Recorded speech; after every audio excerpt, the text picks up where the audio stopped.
Sampai kepada perkataan waqala Imam Ahmad, berkata Imam Ahmad. Panjenengan yang bawa HP silakan dilihat linknya itu.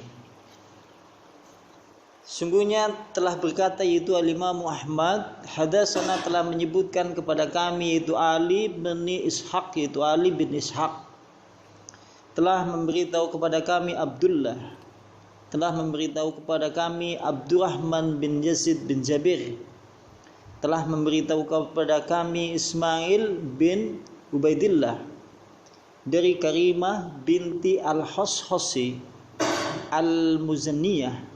Qalat, berkata Karimah binti Al-Hashasi Al-Muzanniyah, hadatsana telah menyebutkan kepada kami siapa? Abu Hurairah, yaitu Abu Hurairah.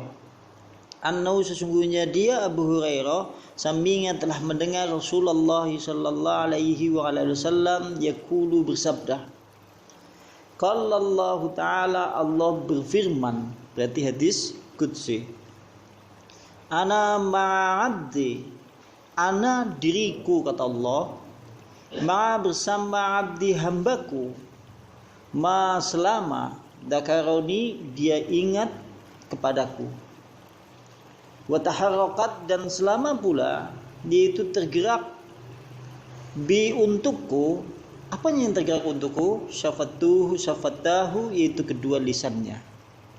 Berarti dalam hadis ini disebutkan bahwa Allah berfirman, aku senantiasa bersama hambaku itu selama hamba itu ingat kepadaku, selama hamba itu senantiasa menyebut namaku, selama hamba itu senantiasa berzikir kepadaku, dan selama pula lisannya, kedua lisannya itu tergerak untuk menyebutku.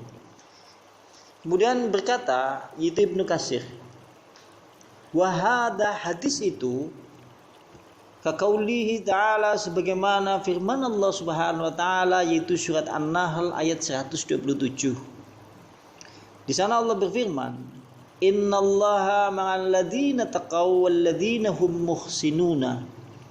Sesungguhnya Allah Subhanahu wa taala bersama orang-orang yang bertakwa dan orang-orang yang di mana mereka itu muhsinun, yaitu berbuat kebaikan. Surat An-Nahl ayat 128. Wa qaulihi, dan sebagaimana pula firman Allah Subhanahu wa taala kepada Nabi Musa dan Harun alaihim assalam.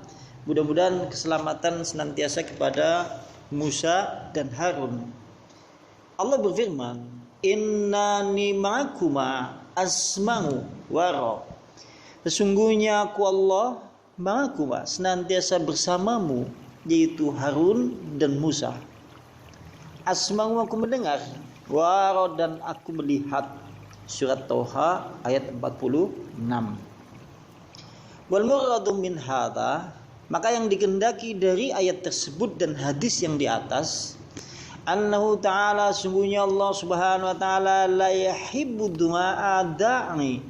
Allah Subhanahu wa taala sekali-kali tidak akan pernah sedikit pun mengecewakan doa siapapun, bagi siapapun yang mau berdoa kepada Allah Subhanahu wa taala. Kalau seandainya antum kemudian berdoa kepada Allah Subhanahu wa taala, rumusnya dalam Islam, Allah sedikit pun tidak akan memberi kecewaan kepada jenengan. Lain halnya mungkin tatkala jenengan memiliki harapan atau memiliki banyak permintaan atau memiliki banyak keluhan di sisi manusia. Mungkin manusia sedikit dia disibukkan dengan urusan antum, atau mungkin kadang-kadang manusia itu mendiami sisi-sisi kekecewaan. Tapi kalau Allah Subhanahu wa taala, selama panjenengan seluruhnya mau berdoa kepada Allah Subhanahu wa taala, rumusnya adalah Allah sedikit pun tidak akan mengecewakan kepada antum. Jadi kalau seandainya kita mau berdoa kepada Allah Subhanahu wa taala, maka Allah sedikit pun tidak akan mengecewakan kepada antum. Dan berikutnya, wala yazghilluhu anhu syai'un, maka sungguh Allah juga tidak pernah disibukkan oleh segala sesuatu yang menjadi permintaan-permintaan hamba-hambanya. Panjenengan bayangkan, kalau seandainya seluruh umat manusia yang ada di alam dunia ini, yang jumlahnya mungkin kita pun tidak tahu jumlah bilangannya itu karena saking banyaknya, kemudian mereka sama-sama mengangkat kedua tangan, meminta ampun atau memohon kepada Allah atau meminta sesuatu kepada Allah Subhanahu wa taala, seluruhnya serempak sama dalam rintian dan mengangkat kedua tangan menuju ke arah langit dengan waktu yang sama. Allah tidak pernah sedikit pun disibukkan dengan seluruh permintaan manusia. Orang sibuk Allah. Beda kalau manusia. Manusia satu orang kemudian dimintai sesuatu oleh 100 orang, dia sibuk. Karena manusia. Tapi Allah Subhanahu wa taala sekalipun seluruh makhluk yang ada di alam semesta ini, baik yang ada di langit ataupun bumi, mereka serempak dengan waktu yang sama, mengangkat kedua tangan mereka menuju langit sambil berkata, ya Rabbi, Tuhanku, Tuhanku. Allah sedikit pun tidak disibukkan oleh hal yang demikian tersebut. Bahkan jenengan rugi kalau seandainya panjenengan memiliki waktu-waktu yang mustajab di dalam pandangan Islam, panjenengan tidak gunakan untuk banyak berdoa, memohon kepada Allah Subhanahu wa taala.